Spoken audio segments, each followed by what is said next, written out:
Haleluya. Shalom saudara dikasih dalam Tuhan. Hari ini kita bersyukur kepada Tuhan karena hari ini secara khusus kita merayakan Jumat Agung, peristiwa kematian Yesus Kristus untuk menebus setiap kehidupan manusia.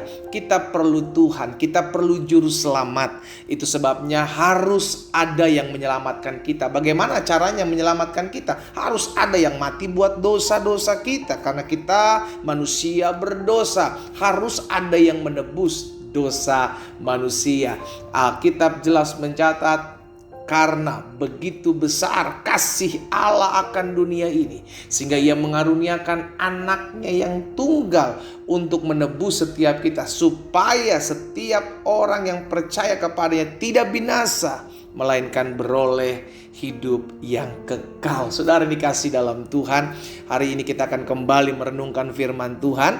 Kita mengingat begitu banyak perbuatan baik, perbuatan ajaib, perbuatan dahsyat Tuhan Yesus dalam kehidupan kita. Dan salah satunya adalah karya keselamatan yang diberikannya buat setiap kita dengan matinya di atas kayu salib, menebus dan menyelamatkan kehidupan kita. Kita berdoa, kita datang kepada Tuhan. Bapa, hari ini kami mengucap syukur buat kasih setiamu, kebaikanmu dalam kehidupan kami.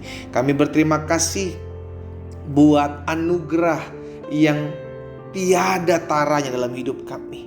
Kematian yang menghidupkan setiap orang yang mati. Itu sebabnya kami menyadari kami harus hidup mempermuliakan nama Tuhan. Hari yang indah ini kami perlu firman-Mu, kami perlu tuntunan-Mu. Kami ucapkan berkat dalam nama Yesus, sehingga firman menguatkan setiap kami untuk tetap hidup setia dalam kami mengiring Tuhan. Di dalam nama Tuhan Yesus Kristus kami berdoa. Haleluya. Amin. Puji Tuhan. Nah, saudara dikasih dalam Tuhan, Rasul Paulus dalam 2 Korintus pasal 5 ayat yang ke-15.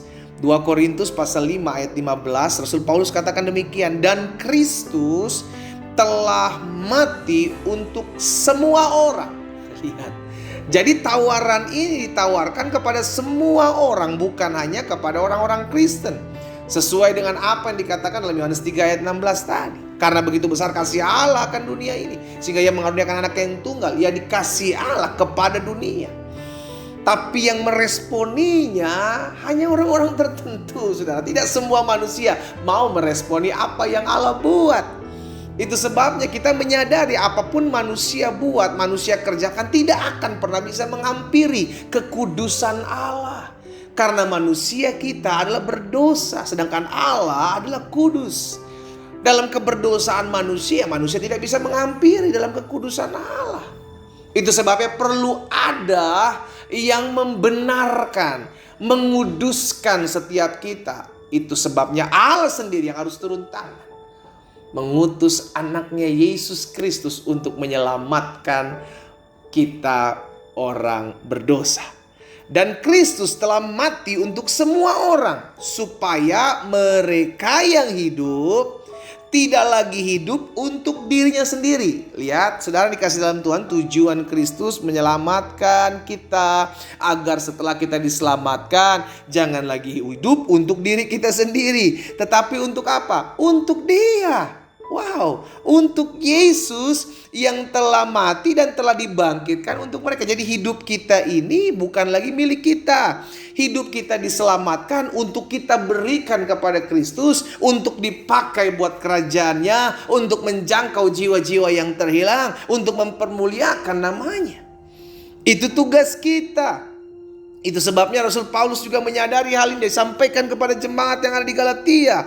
Dalam Galatia pasal 2 ayat 20. Namun aku hidup, tetapi bukan lagi aku sendiri yang hidup, melainkan Kristus yang hidup di dalam aku. Dan hidupku yang kuhidupi sekarang dalam daging adalah hidup oleh iman dalam Anak Allah yang telah mengasihi aku dan menyerahkan dirinya untuk aku. Jadi hari ini kita diingatkan peristiwa kematian Yesus Kristus membuat kita yang tadinya mati secara rohani, ya kan, sekalipun kita hidup secara jasmani, tapi roh kita mati. Kenapa? Karena kita sudah hidup dalam dosa dan upah dosa adalah maut. Tapi kita dihidupkan kembali oleh Roh-Nya ketika kita menerima sebagai Yesus sebagai Tuhan dan Juru Selamat. Kita menerimanya dan kita dihidupkan kembali. Sehingga akhirnya hidup kita ini dibeli. Sama-sama bilang sama saya sudah dibeli. Kita sudah dibeli. Dari cara perbudakan dosa, kita dibeli untuk kita hidup dalam kebenaran. Kita adalah pelayan-pelayannya Kristus. Kita adalah hamba-hambanya Kristus. Kenapa? Karena dibeli dengan darah yang tertumpah di kayu salib. Wow. Ya kan, walaupun banyak hinaan, hindiran, cindiran, cibiran, apa namanya yang mengatakan masa Tuhannya orang Kristen mati di salib. Saudara dikasih dalam Tuhan, tanpa penebusan, tanpa karya salib, tanpa penumpahan darah, tidak ada keselamatan. Tidak ada keselamatan tanpa pertumpahan darah. Itu sebabnya Yesus menggantikan korban untuk menyelamatkan kita. Iya kan? Sehingga kita yang percaya kepadanya, kita diselamatkan.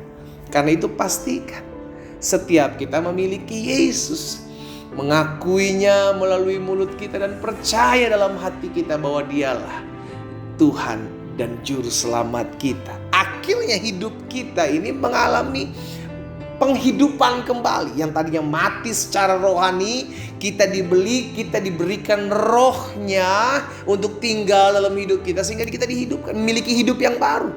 Yang lama sudah berlalu, sesungguhnya yang baru sudah datang. Sehingga akhirnya hidup kita ini bukan lagi untuk diri kita sendiri, tidak lagi akan keegoan kita yang tinggi, keinginan hawa nafsu kita yang tinggi, tapi kita hidup mau dituntun. Kita hidup mau diarahkan, kita hidup mau dibimbing oleh Roh Allah, sehingga akhirnya bukan keinginan-keinginan daging kita lagi yang menguasai kita, tapi keinginan-keinginan Roh Allah yang menguasai kita. Aku hidup, kata Rasul Paulus, tapi bukan aku lagi, melainkan Kristus yang hidup di dalam aku. Sehingga akhirnya hidup kita jadi berguna. Dan ini yang menjadi kerinduan Tuhan. Hendaklah kita hidup untuk saling bertolong-tolongan, agar hidup kita berguna buat orang lain. Karena ketika hidup kita berguna buat orang lain, itu tanda kita tidak lagi menjadi pasukan bless me Lord. Iya kan? Apa itu pasukan bless me Lord? Pasukan yang hanya menuntut Tuhan berkati saya, berkati saya, berkati saya, berkati saya. Tapi biarlah Tuhan pakai hidup saya, pakai hidup saya, pakai hidup saya, pakai hidup saya. Ini jelas berbeda. Kalau kita hanya minta kepada Tuhan, Tuhan berkati saya, Tuhan berkati, itu gak perlu diminta. Kita taat, kita setia, kita ikut Tuhan, berkat pasti. Tapi bukan itu tujuan kita, itu bonus. Tapi tujuan hidup kita adalah Tuhan mau pakai. Sama-sama bilang sama saya, Tuhan mau pakai hidup saya.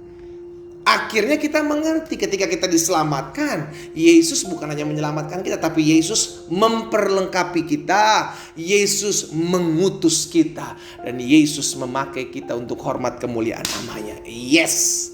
Amin saudara. Sehingga akhirnya hidup kita berguna bagi kemuliaan nama Tuhan.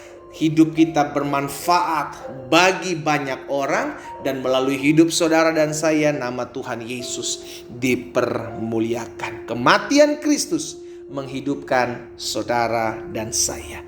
Kita berdoa. Bapa, terima kasih buat kasih karunia Tuhan. Terima kasih buat anugerah-Mu.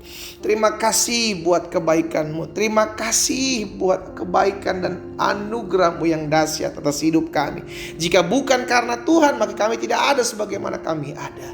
Hari ini kami diingatkan, kematian-Mu menghidupkan setiap kami, sehingga hidup kami berguna, hidup kami bermanfaat bagi banyak orang, dan hidup kami mempermuliakan nama Tuhan. Hamba berdoa buat setiap umat-Mu, mereka yang sakit dijamah dalam nama Yesus dan disembuhkan oleh kuasa bilur darah-Mu.